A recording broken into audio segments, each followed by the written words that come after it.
주님께서 여러분과 함께 마르코가 전한 거룩한 복음입니다.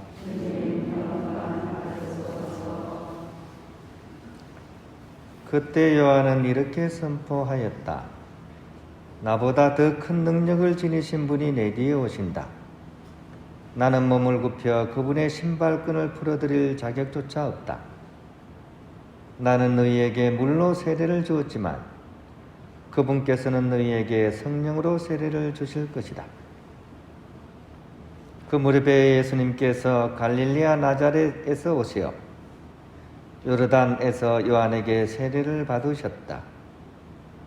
그리고 물에서 올라오신 예수님께서는 곧 하늘이 갈라지며 성령께서 비둘기처럼 당신께 내려오시는 것을 보셨다. 이어 하늘에서 소리가 들려왔다.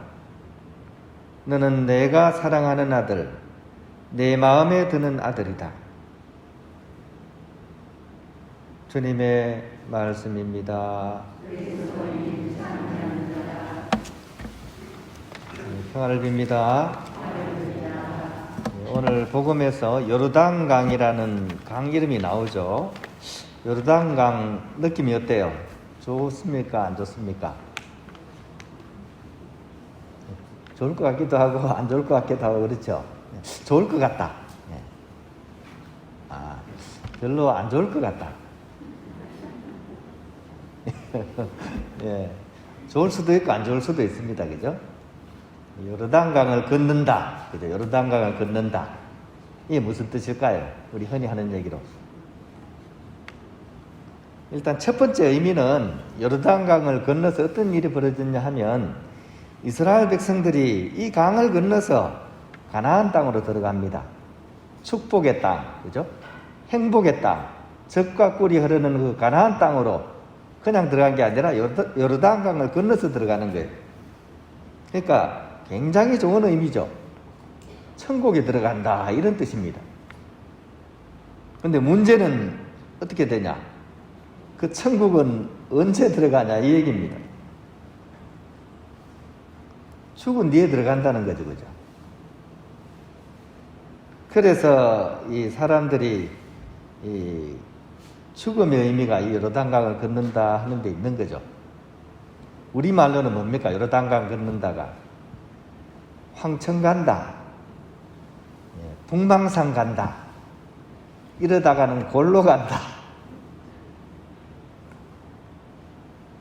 그래서 그런지 성가 중에 요르단강을 건너서 만나리 하는 얘기는 이 세상을 떠나서 우리가 다시 만나자 이런 뜻이 되기도 하죠. 그런 의미로서 이제 관용구가 되어버렸죠. 그래서 이 좀 애매한 그런 뜻입니다. 요르단강이라고 얘기하면. 그런데 오늘 복음을 통해서는 바로 그 요르단강에 대한 새로운 의미를 우리가 발견할 수 있어야 됩니다. 왜냐하면 예수님께서 바로 그 요르단강으로 딱 들어오시기 때문입니다. 예수님께서 세례를 받으러, 그죠? 이 요르단강으로 들어오십니다. 그러면서 이제 이 골로 간다라는 이런 느낌이 확 바뀌게 됩니다. 새로운 세계로 건너간다는 의미가 바로 이 요르단강 안에 들어간다는 의미 속에 포함이 되기 때문입니다. 일단 우리가 뭐 잘 아는 것처럼 예수님께서는 하느님의 아드님이셨죠, 그죠? 하느님의 아드님께서 이 요르단강 물로 이렇게 들어오신다. 이거는 이 케노시스라 그러죠, 케노시스. 자기를 극단적으로 낮추는 걸 케노시스라 그래요. 자기 비하.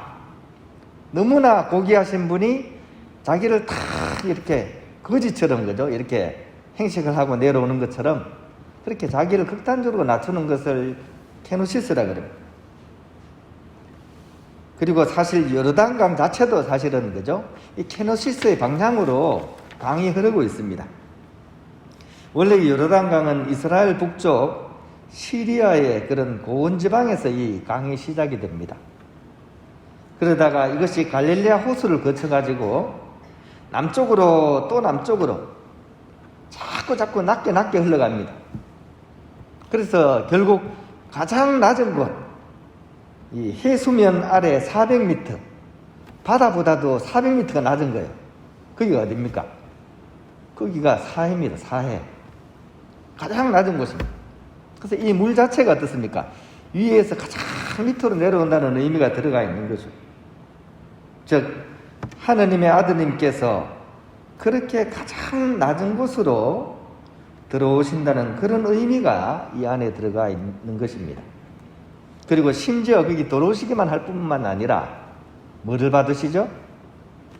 세례를 받으시는 거죠. 예수님이 세례를 받아야 됩니까? 세례는 왜 받습니까? 세례를 받으면 어떤 일이 벌어집니까? 그렇죠? 물로 씻는다는 의미가 뭡니까? 손에 막 뭔가 묻었어요. 그러면 물로 씻으면 어떻게 됩니까? 깨끗해진다는 의미가 있죠. 우리가 세례를 받는다는 것은 우리 죄를 씻는다는 그런 의미가 있습니다. 근데 예수님이 뭐 죄를 지으신 분은 아니잖아요. 하느님의 아드님이신데 왜 이 세례를 받아야 될까요? 이것은 우리를 하여금 새로운 문을 열어주시는 의미가 있습니다.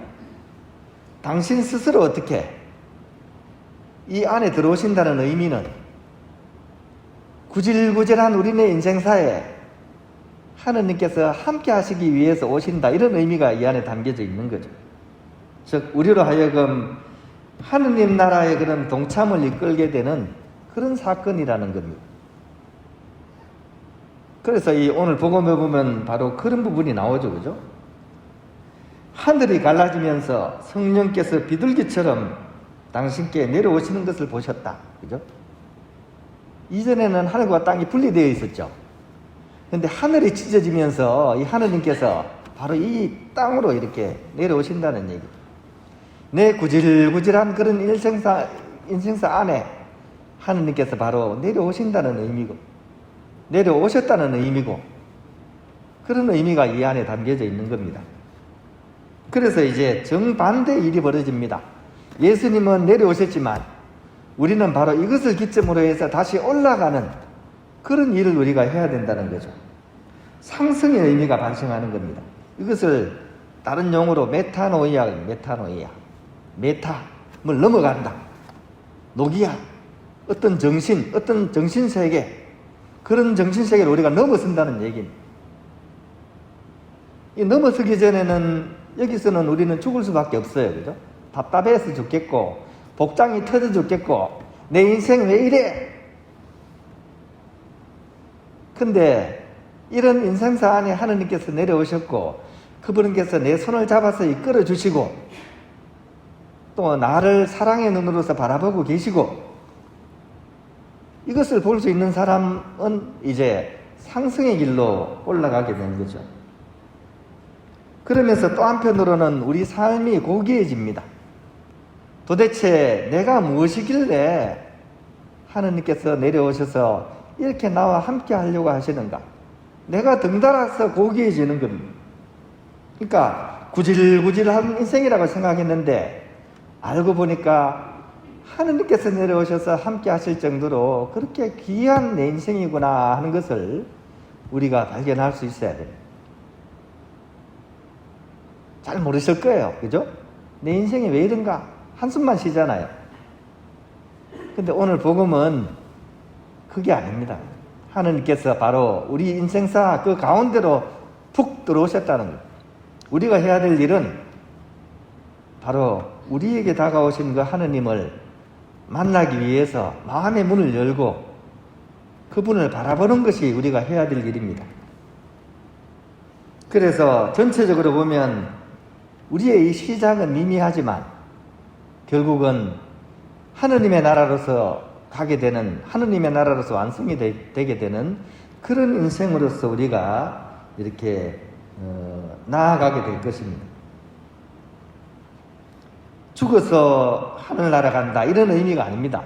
이제는 살아서 하느님의 나라를 체험하면서 살아가야 되는 것, 이것이 바로 예수님의 이 세례 사건을 통해서 새롭게 펼쳐졌다는 것, 우리가 이렇게 기억했으면 좋겠고, 오늘 예수님이 이렇게 세례를 받으심으로써 하늘이 찢어지며 성령이 내려오셔서 이는 내 사랑하는 아들, 내 마음에 드는 아들이다 하는 이 말씀이 2000년 전에 예수님에게만 해당되는 일이 아니라 바로 내 인생에 오늘 나에게 준 이 삶 안에서 바로 이루어져야 된다는 사실, 그래서 내가 바로 성자가 되어야 된다는 그런 의미가 오늘 복음 속에 담겨져 있다고 하겠습니다.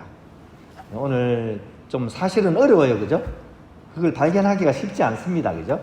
왜냐하면 내가 이때까지 이렇게 살아왔잖아요. 근데 새로운 눈을 뜨기가 얼마나 힘들겠습니까?